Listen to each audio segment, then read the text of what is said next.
Welcome back to another episode of Proof Theology. My name is Chase Davis, and I am your host. It's a good day to be with you. We're going to have C.R. Wiley on the podcast to discuss AI and transhumanism. These are topics he's written about and spoken about at length, and so I'm glad to have him on the podcast. Before we get into today's show, I wanted to remind you of a great product I use called Ion Layer. Ion Layer is a great product to help you with a supplement that your body already produces, but it can boost your N80 plus levels. There's a lot of talk about N80 plus levels and other types of supplements you can use out there to enhance your mental acuity, your recovery after workout, your energy levels. And this is a great product that I found that I use.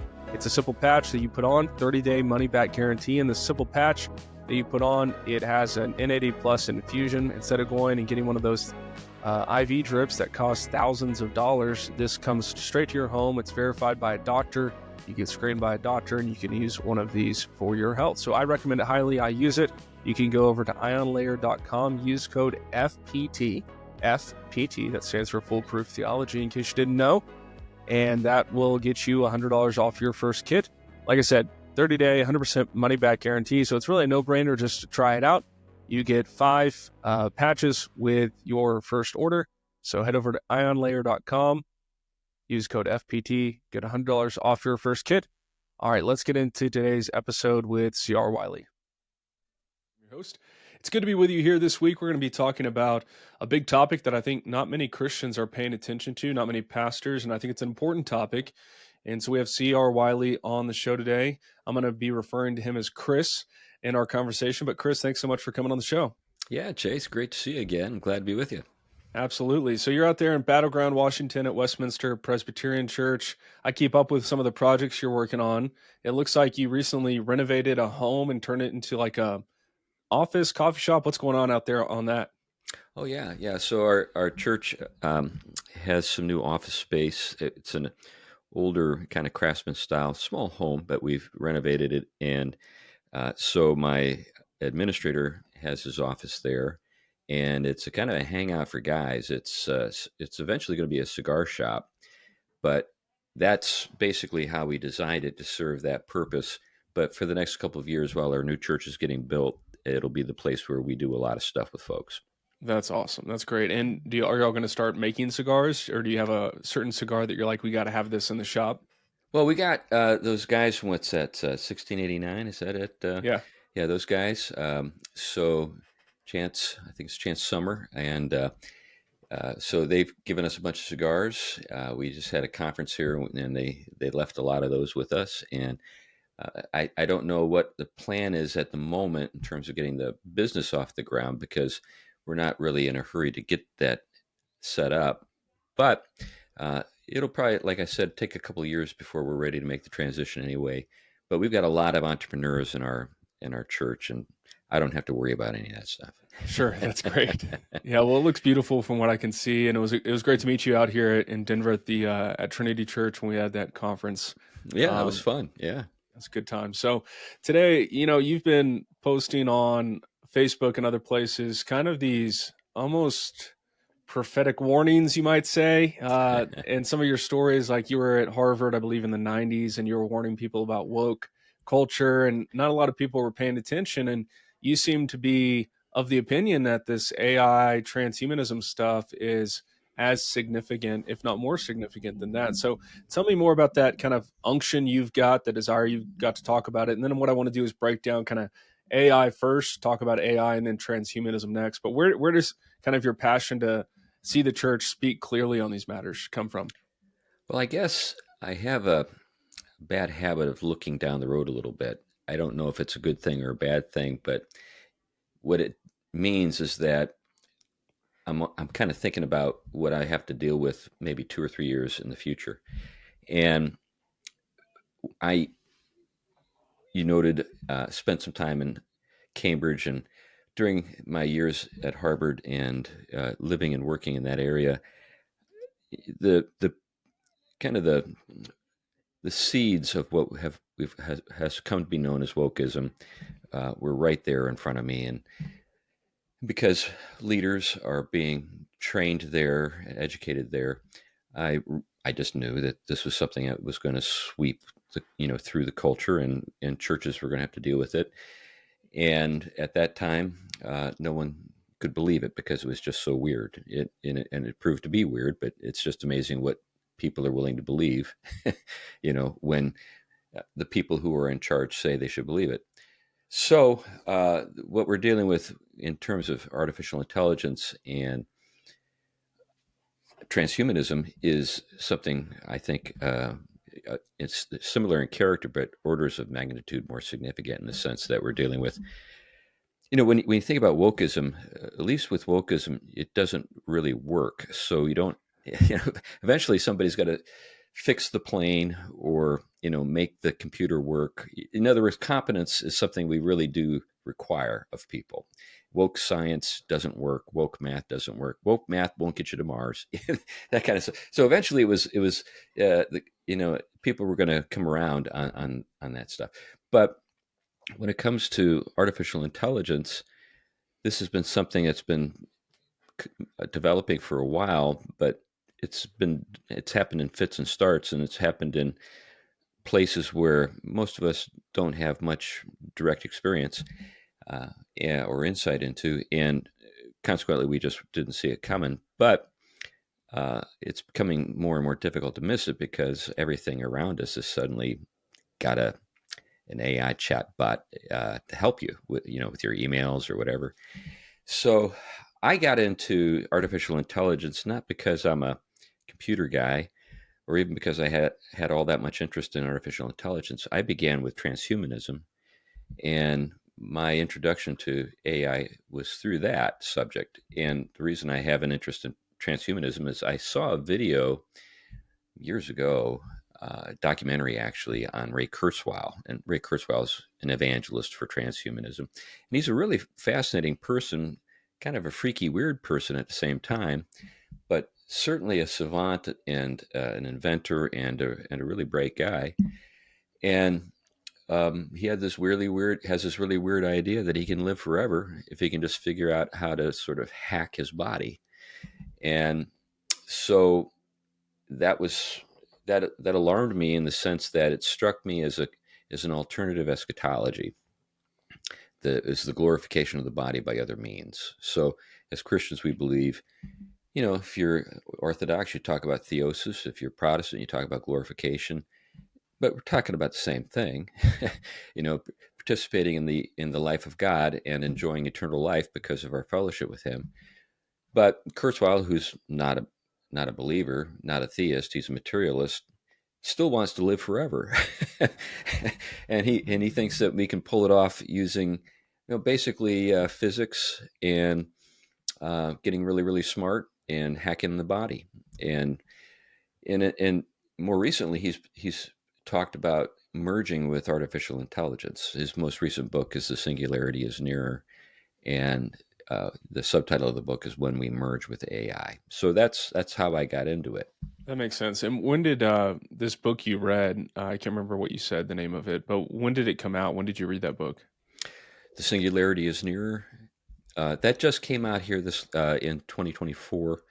Yeah, I actually did a book review of it for World Magazine, and I had read his earlier book, "The Singularity is Near," and when he uses the term singularity, he's taking that from physics. A singularity is something like a black hole, where we just can't see beyond it.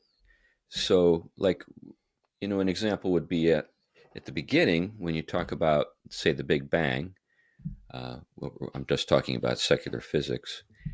There's no way to know what happened before the Big Bang. The Big Bang is like the start. And so everything we know is in contemporary physics after the fact. A singularity, when it comes to a black hole, is information goes into a black hole, but nothing comes out. So light, for example, goes in because the gravity is so powerful, but we don't know what happens to it after that. And when we think about a singularity in terms of human history, that's the metaphor.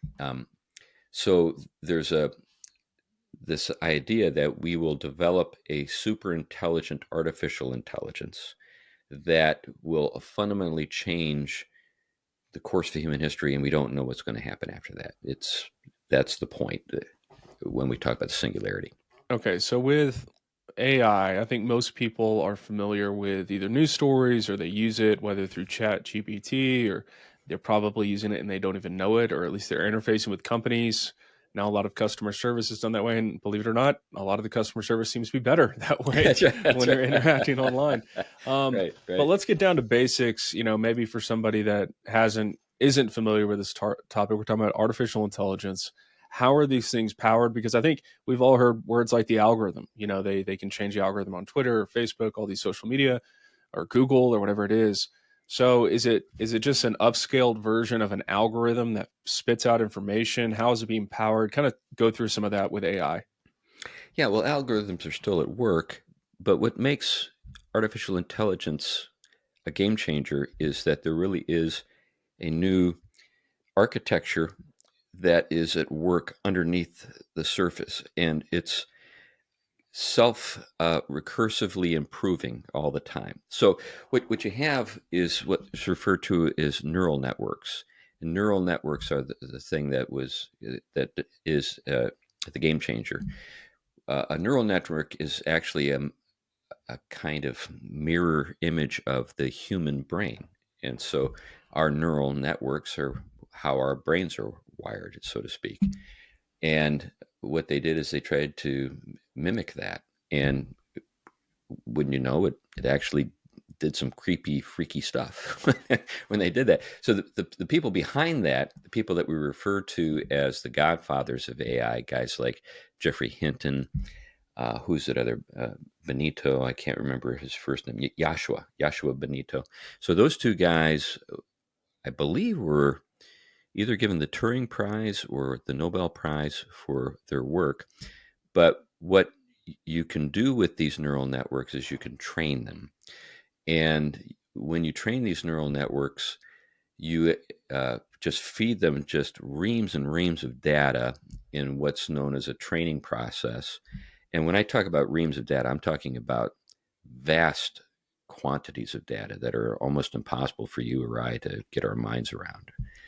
And what happens is in the process of training these neural networks, they become very good at uh, performing various tasks. And so this is another feature to artificial intelligence that I think needs to be appreciated. An artificial intelligence can be given goals. And when they're given goals, they exercise a measure of agency and independence. So the huge difference between, say, old-fashioned software and what we have with artificial intelligence is old-fashioned software was coded by really smart guys and uh, did the same thing over and over and over again, but didn't improve unless human beings came along and tweaked the code to make it better or to work out bugs or whatever. What you have with neural networks is it does it on its own. It actually learns stuff and gets better and better and better. And you can give a AI an artificial intelligence task and walk away and come back, and it's like a genius level. I mean, it's far better at that task than human beings can actually be.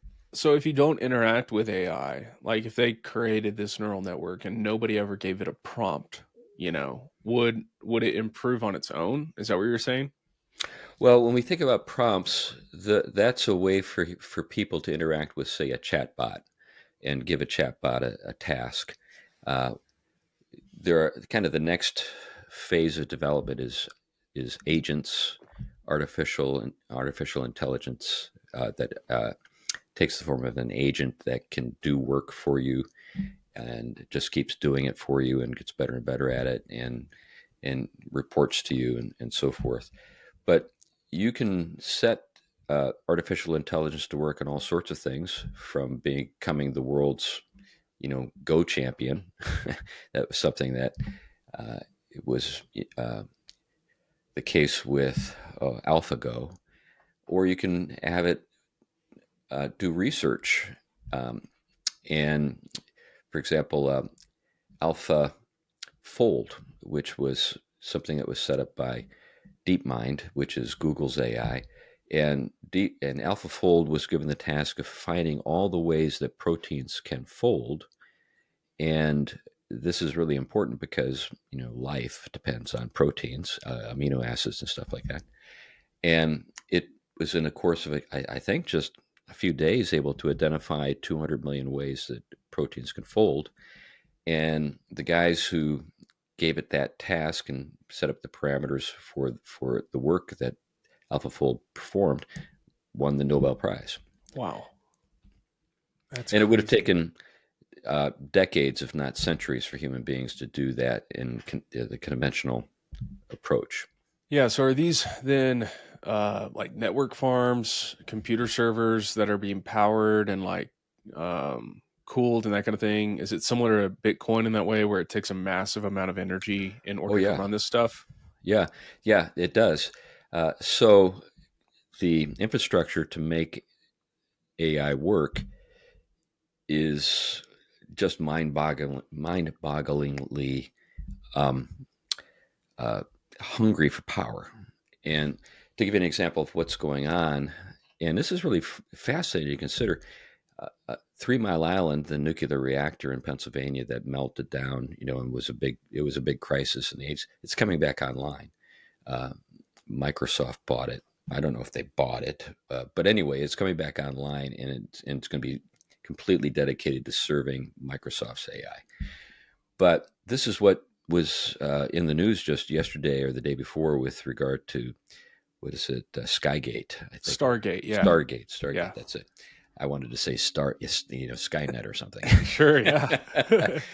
But Stargate, right. So that huge 100 million to 500, $100 billion to $500 billion investment is in AI infrastructure to create these data centers that are just mind-bogglingly large.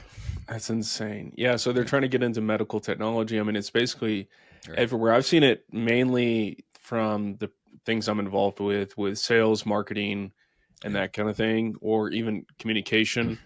I don't know if Grammarly counts as AI or not, or it does. These word processing. You can do the same thing with Grok on Twitter. Hey, help me make this tweet more punchy, or take out the offense. I rarely use that prompt, but you can do all this kind of stuff. Right. So with AI, has AI been, when would you say it first entered kind of common, like either one of the first businesses to employ AI? Is this a last 2 years, or are we talking it's been going on for a decade or more? Well, the guys at DeepMind started their company, I think, in 2010. Okay. So that'd be Mustafa Salomon and Demis Hassabis and another guy, I can't remember his name. But they were Oxford guys in the UK, and when they started their company, they were just like on the edge of things. No one could really grasp what they were up to, even in the world that they're in. Now they're, been bought out by Google, and I think Hassabis is still there, but Suleiman has gone on to start another company. He just had another book come out, The Coming Wave, which is a book I just started reading.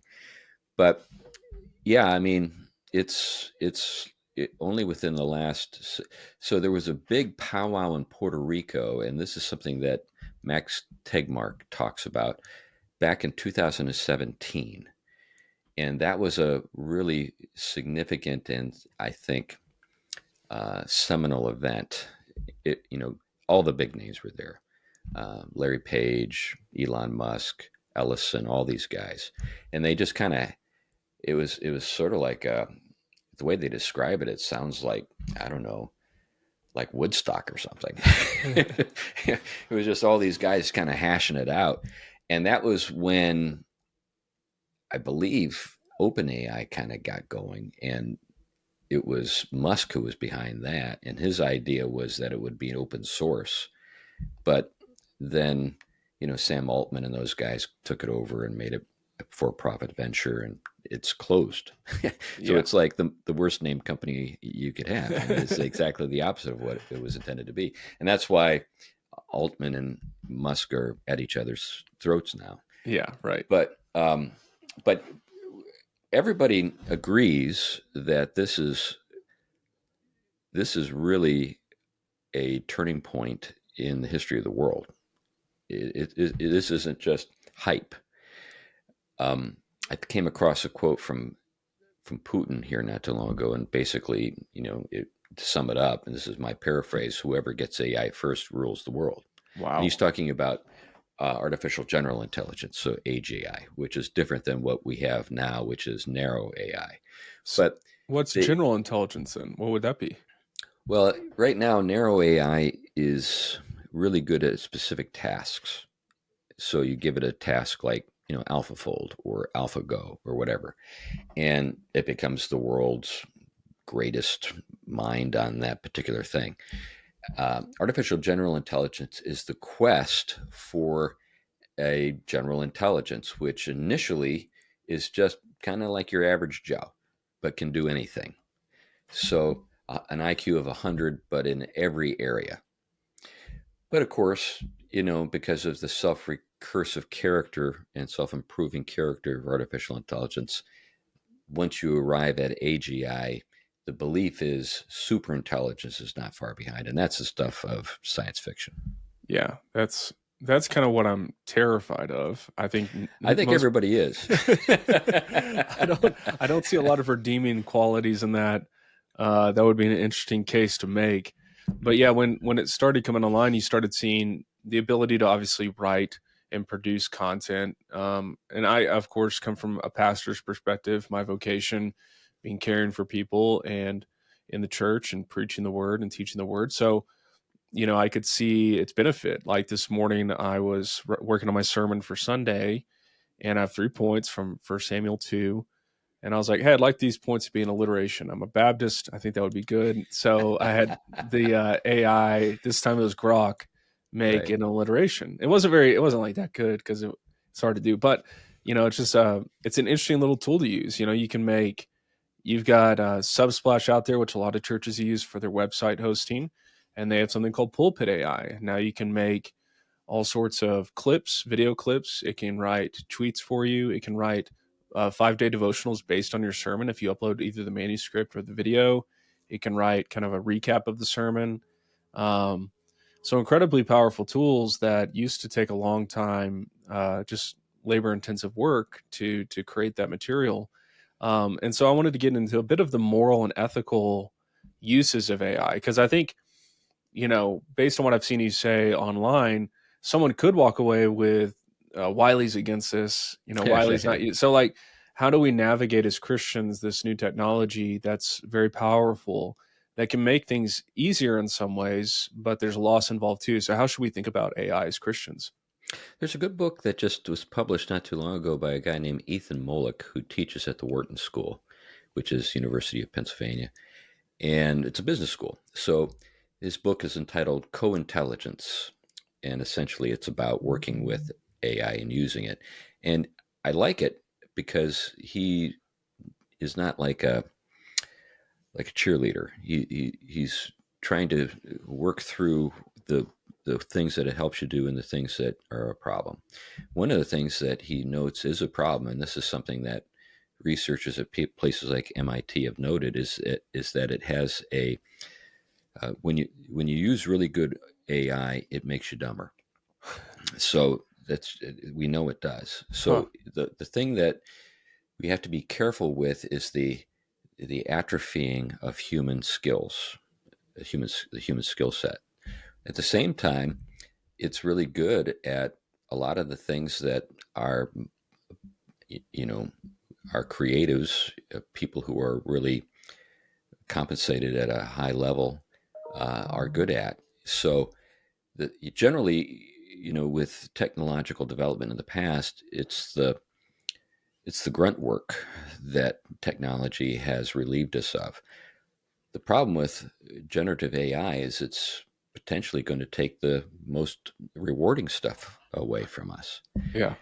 And if you gave generative AI a set of tasks, it'll do a fairly good job of basically doing a lot of the fun stuff.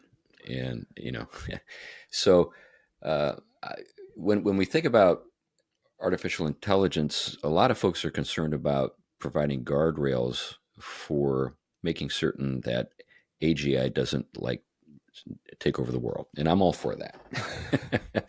But a thing I've been working on and thinking about is how do I create some guardrails so that artificial intelligence doesn't take over my life, right? And so I use it. I use 3 or 4 different chatbots. I've got Meta. So I have the Meta glasses. I've got some Ray-Bans. Do you really? Yeah, I use them when I'm driving.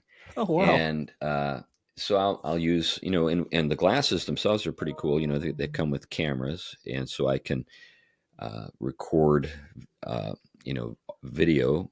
I can take pictures, but they have speakers and a microphone, and I can interact with the Meta AI. So as I'm driving, you know how it is, like when you're in the shower, you have some of your best thoughts and that kind of thing.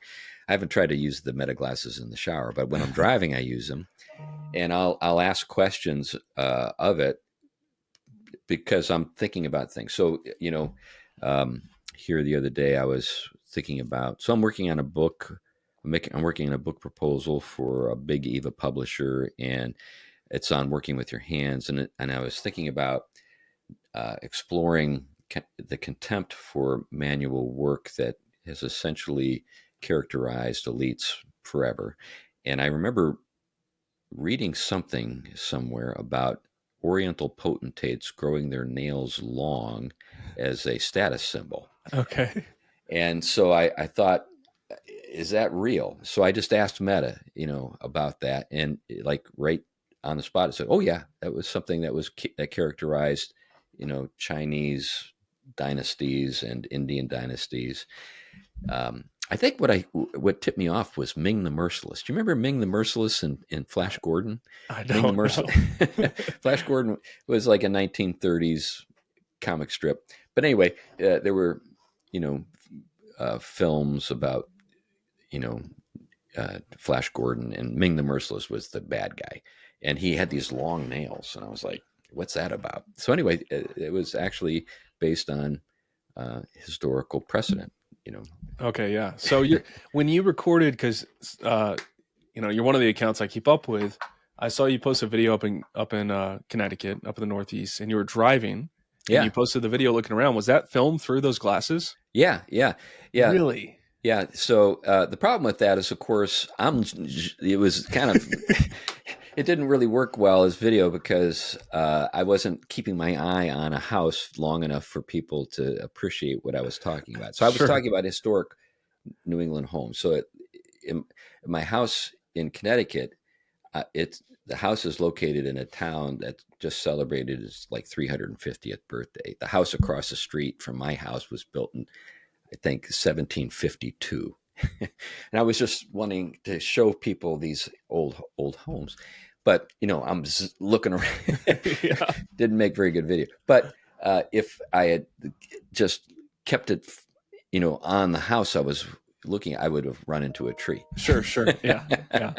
With this kind of stuff, what are the personal boundaries? You said setting up kind of some boundaries or some ethical frameworks for how we should and how we shouldn't use it. So I want to ask you what yours are, and then I want to ask also, are these ones that you see as not just personal rules, but also as biblical? Is this a place where we're going to differ as Christians, or are these places where we need to really be unified as Christians? So as I think about the digital and the analog, that's kind of the way I'm thinking about it. Analog technology, by the way, the term analog, I noticed or I learned really became a thing back in the 1950s, and it became a thing to contrast digital technology with.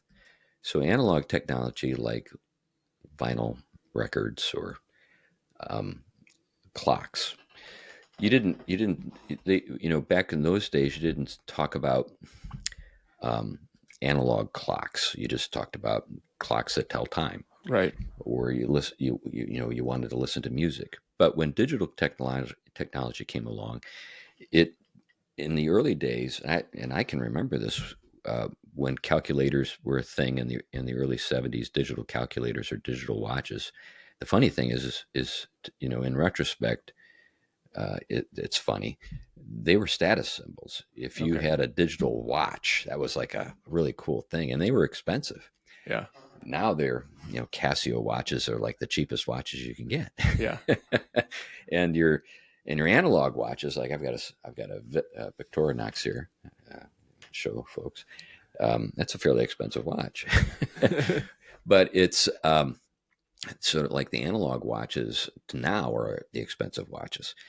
But the digital, over the course of my life, has gradually been supplanting or replacing analog technologies and even colonizing the physical world, so that more and more the digital space has replaced physical technologies or analog technologies. And I think that's just going to continue to be the case. And I think we need to be aware of what this means in multiple levels.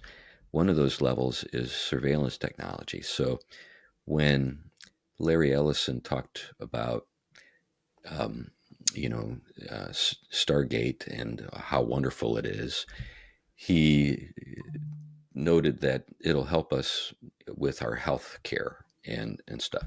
But what he didn't really explore or explain is that it means that we'll have to be monitored exactly. all the time by AI.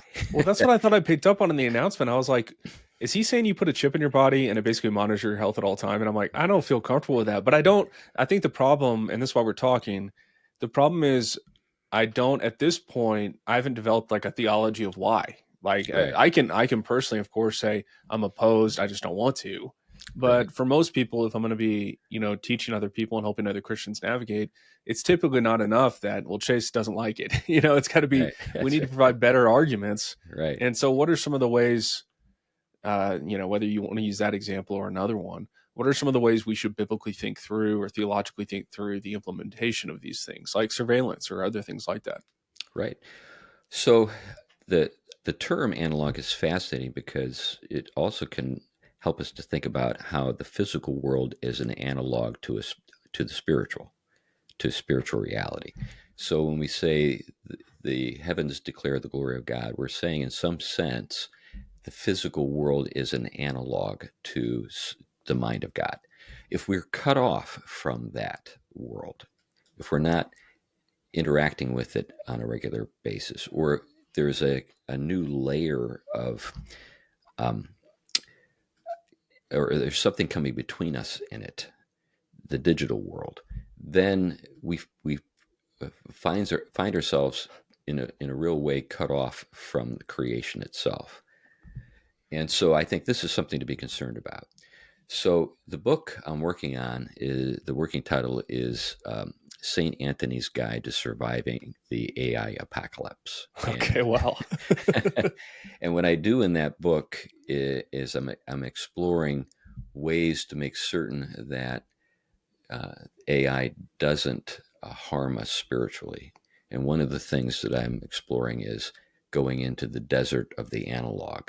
So, we all kind of experience a little withdrawal even now when we cut ourselves off from just on, sort of a constant stream of social media.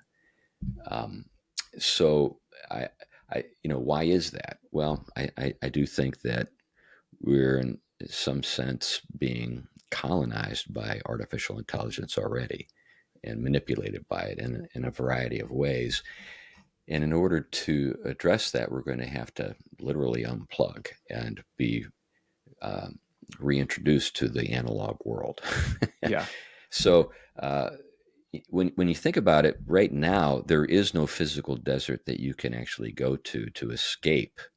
You can check your email in Death Valley right now, because of, Starlink and all that stuff. So the world is completely wired. We're going to have to find ways to retreat from it. And I think Anthony is an example of someone that can help us think about that. So the three things that I think Anthony can help us with, and this is what I'm exploring in the book, is going into the desert of the analog, discerning the spirits, because the nature of artificial intelligence and the nature of virtual reality places us in a position where we're vulnerable to being manipulated by um, alien intelligences, meaning artificial intelligence. And then third, the battle for the body. I do believe that the transhumanist project is a project which will um, put our bodies into play as a battleground for control. Absolutely. Yeah. And even, as we talk about it, I mean, it's kind of quippy, but like we've all seen kind of at this point, it seems like the rise and fall of transgender ideology. Hopefully it continues to fall, but we're seeing a lot of, good stuff happen in terms of fighting that and resisting that. Not enough yet, but it's being resisted. But in my mind, I'm like, as soon as I hear the word trans, I'm like, danger. Like, I don't want anything to do with that. Right. One thing with kind of, I don't know if this, I didn't talk about it before we got on the air, but one thing I did want to bring up as we're talking about it is you brought up the meta glasses. And for me, like the virtual reality, the VR goggles, I tried them on one time. I was at a shopping mall back when I went to one of those. It was like 6 years ago. And they had a booth set up. You could try one of these VR video games. And so I was like, sure, I'll try it. So I got in and it was incredibly immersive. And I just like all my warning signs uh went up. I mean, it was fun, like no doubt it was Sure. fun, but everything in me was like, something, I don't like this. And that's like when my sons are like, hey, our neighbor friends have VR goggles. I was like, in this home we don't. We're never gonna have, I don't know. But again, I don't have good like theological. My wife and I have had these discussions like, what's in them between them playing regular video games on the TV and VR? Right. And it's just something about that immersive, like literally you can't hear, well, I guess you can hear other things, but your ears and your eyes are covered. You're Right. making yourself incredibly vulnerable in the world. And it just seems really dangerous. Is there kind of an overlap in your mind of using VR and AI and all these things in terms of principles we should be thinking about in their implementation? Yes, there is. And I think the next logical step is a brain interface. And that's something that the transhumanists are pretty forthright about. So they want a brain interface. And that's what we see with Elon Musk's Neuralink uh, project. And the challenge that we face is that there are, I think, uh, therapeutic uses for this technology. So if you think about, say, people maybe who are paraplegics and what this is going to help them with. So, for example, in my church, we had a boy born this last year without limbs, and so with the advances in prosthetic technology and the ability to link that technology neurally to this child's brain, I really hope that we're able to help him uh, become a mobile uh, and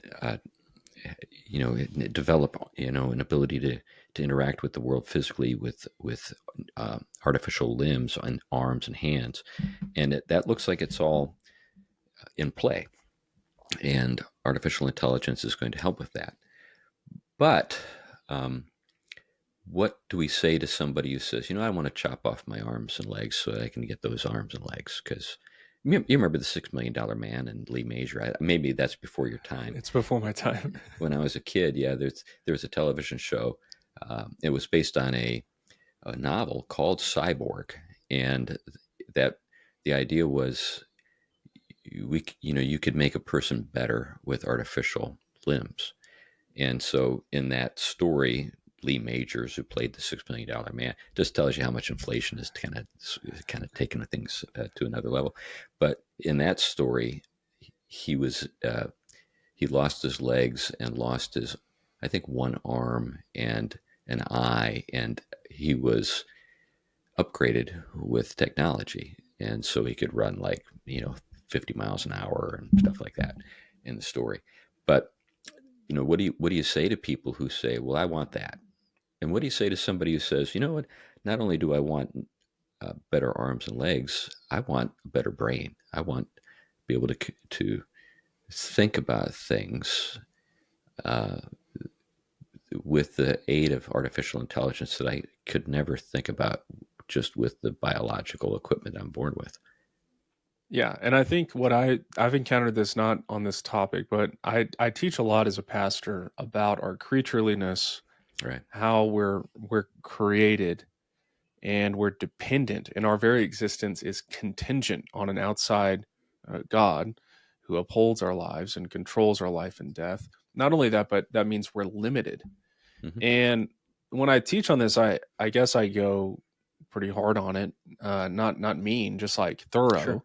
Right. And I'm trying to explore and help people understand that so much of our modern world and so many of the stories we hear, the hero is overcoming their limitations, whether Right. socially or biologically.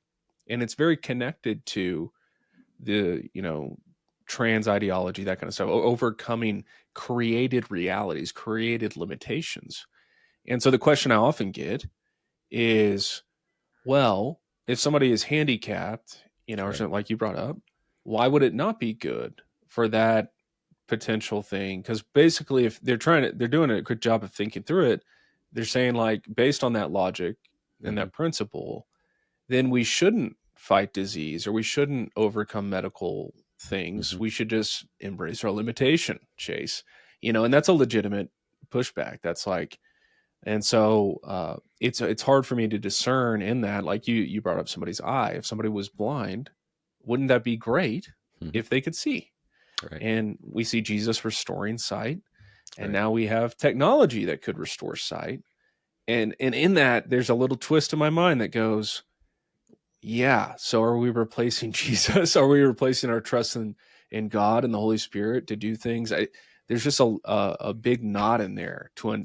to untangle both in theological anthropology, in our faith, in how we practice our faith and live out our faith.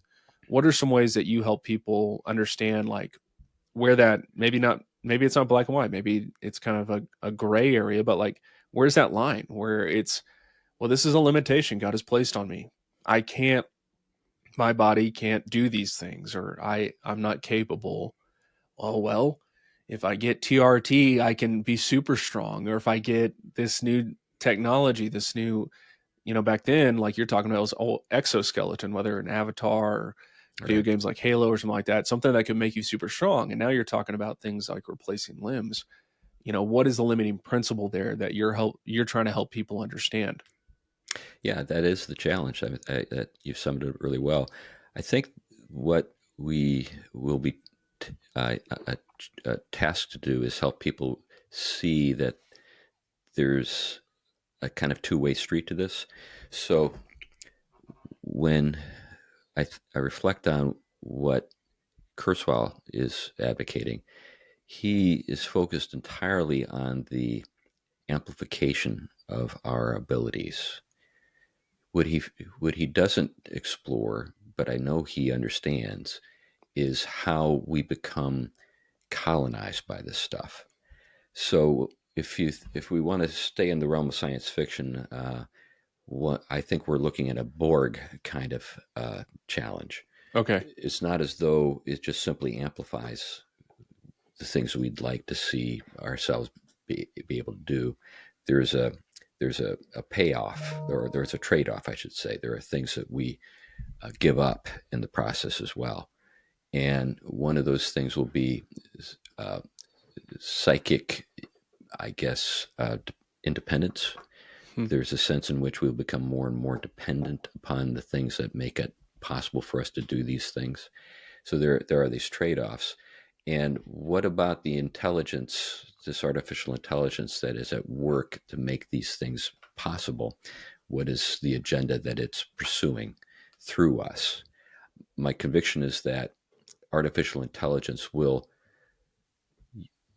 want to do this with us. I'm anthropomorphizing now, but because I don't believe it's conscious, but I do believe it's purposeful, and it has an agenda that it would want to pursue.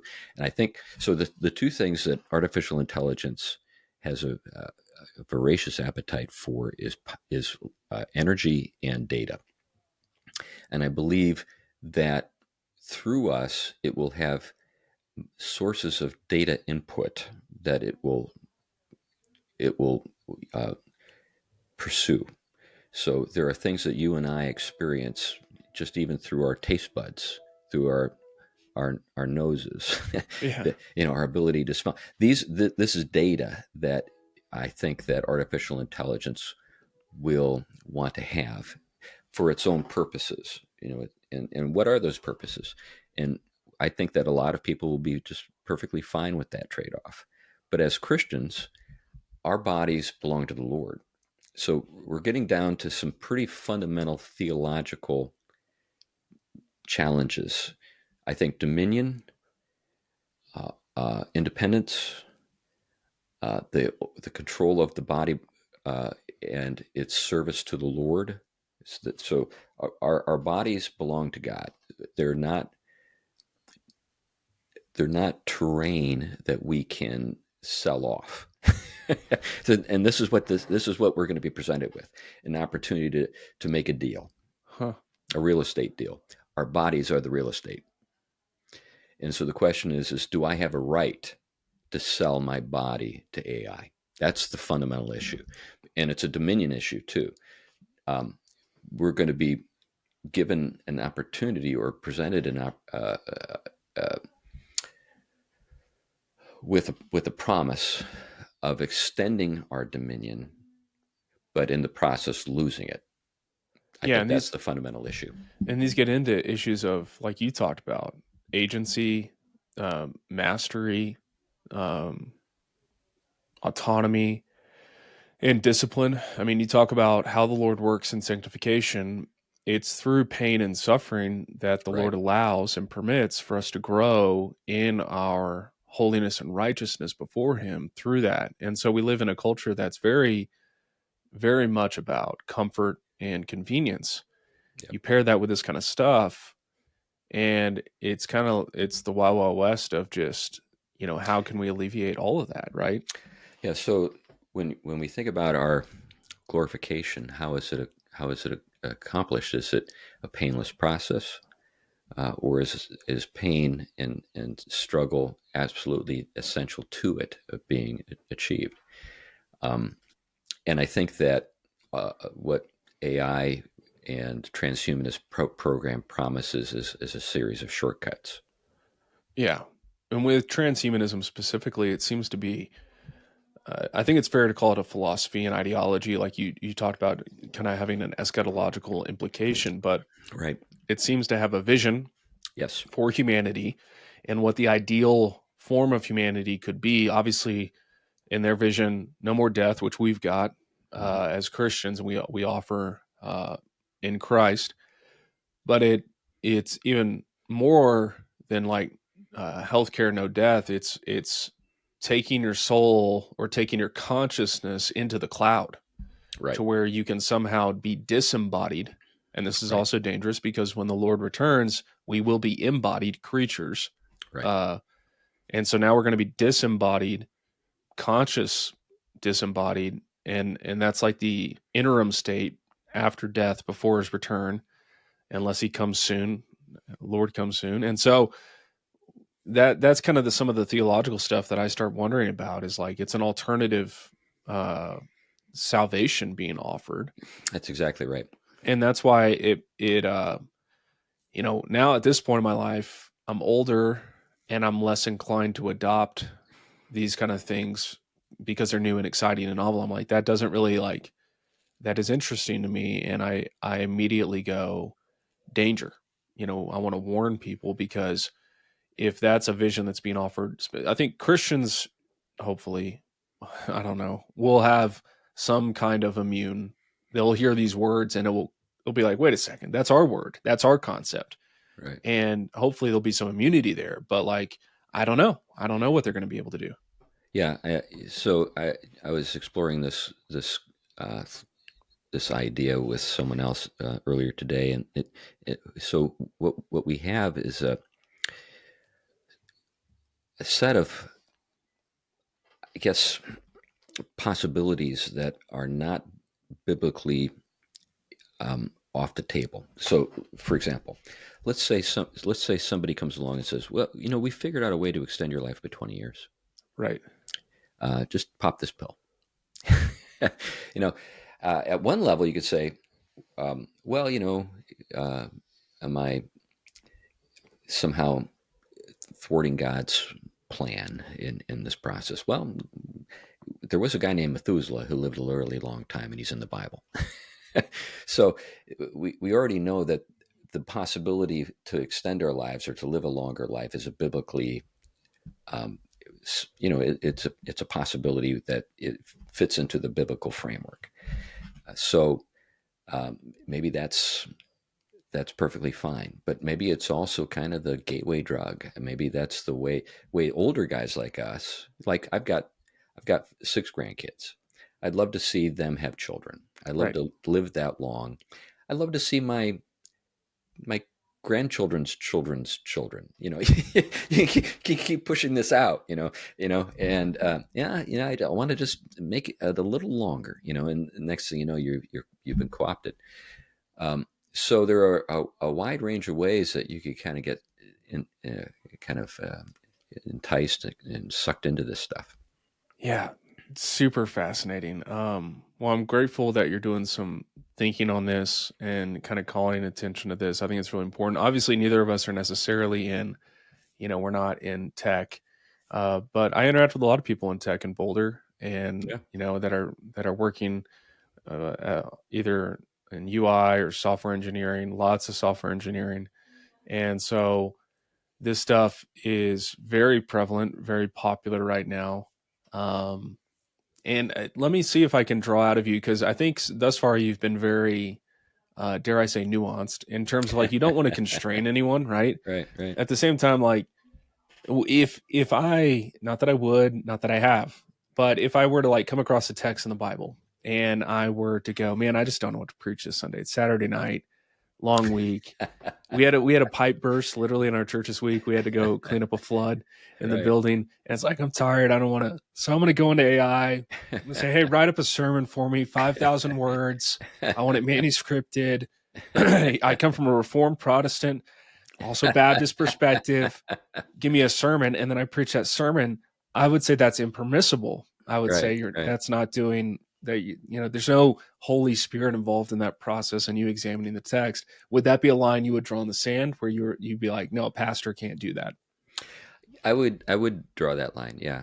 Okay. Now I'm at a different point in my pastoral career. I've been doing this 40 years. I've got a lot of sermons I can pull on, that no one has heard yet. Yeah.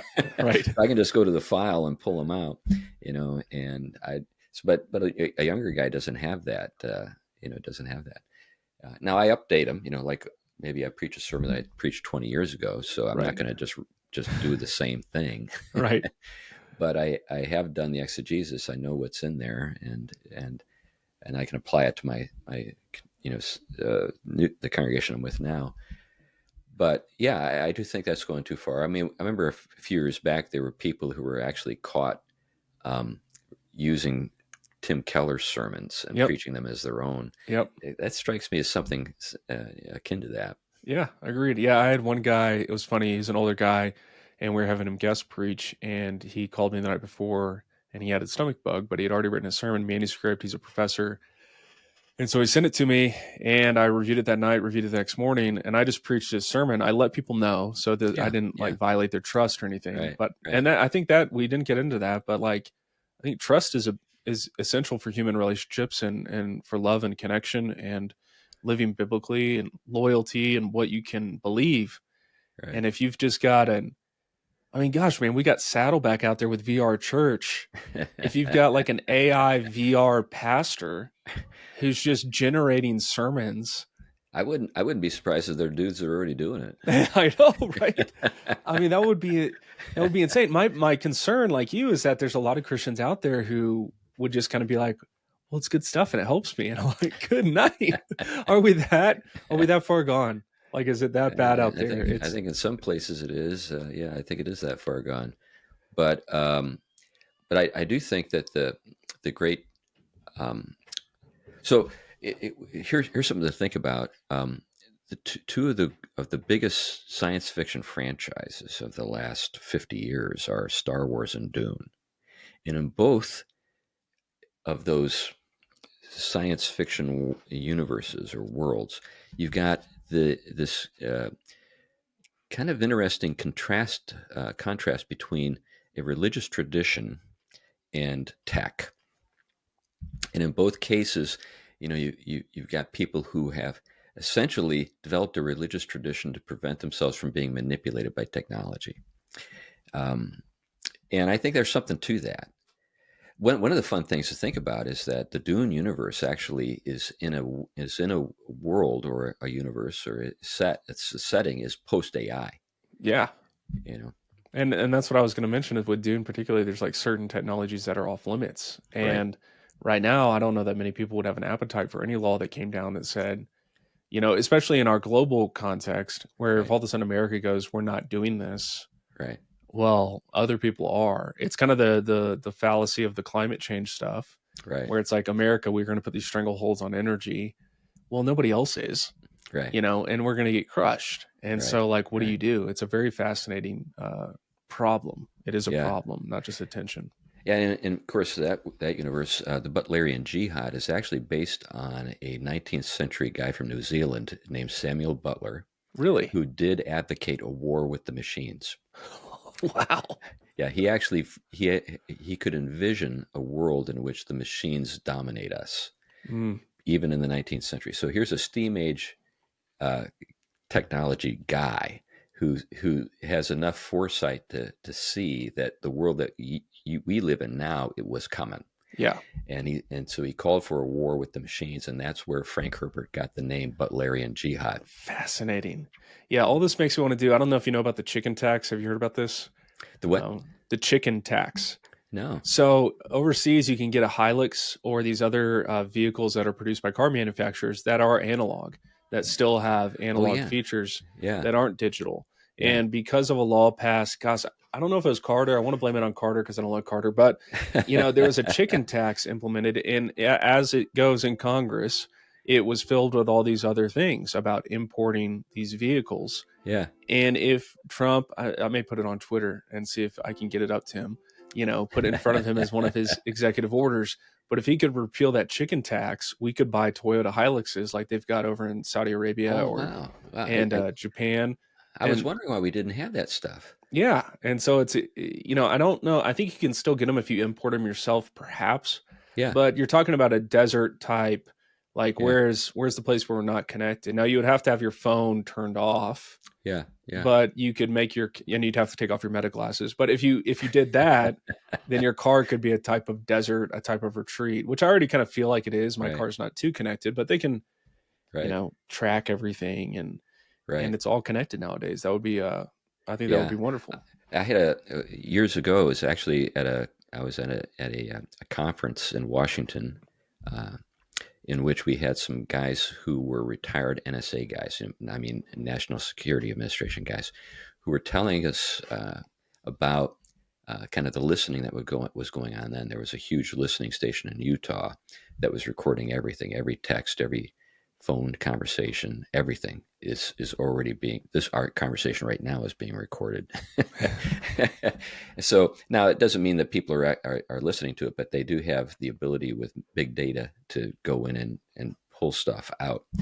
And ever since then, when I've interacted with some people who are in the government and I ask them about that stuff, they look at me a little bit like, you really want me to talk about that? Not right now. Right. Are all the phones off? Yeah, exactly. That kind of thing. So I've had a number of people in government who've kind of given me the indication that it's a lot spookier even now than we can appreciate.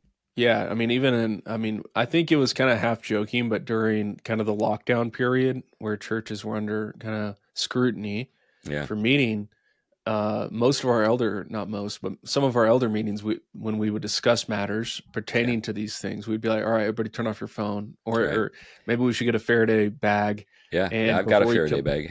Yeah, I turned it off and put it in the Faraday bag. Yeah, right? Because they can still, it's terrifying. Right. Well, we could keep going because there's just so much to talk about. But Chris, thank you so much for coming on the show today. Is there anywhere where people can keep up with your writing and other things you're talking about? Well, I do have a website, but I never update it. I only put things on it when a new book comes out. But there is crwiley.com. And then, of course, you can follow me on Substack. I publish stuff there that I'm kind of working on. I want to get feedback on. And then, X and Facebook. But then I'm also on the Theology podcast.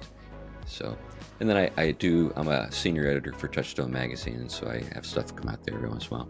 Excellent. Well, I'll put a link to those in the show notes. Chris, thank you so much for joining me today. Yeah, Chase, it was fun. I hope you enjoyed today's episode with C.R. Wiley. I know I did. We had a great time, and we could have kept talking even longer. Hey, I don't know if you knew, but Patreon is the best way to support the channel. Head over to Patreon. The link is in the show notes. You can sign up for $5, $15 a month and get free swag. We'll swag with your subscription. You get early access to every episode over there as well. You can always interact with me, ask me questions. I try to be really good about replying to messages on there. So anything that's happening is happening on the Patreon. Go sign up today, support the program. You can also share the podcast, share the video online. That's always a great way to help spread the word about these kind of important conversations that I like to have over here at Proof Theology. And we'll see you next time.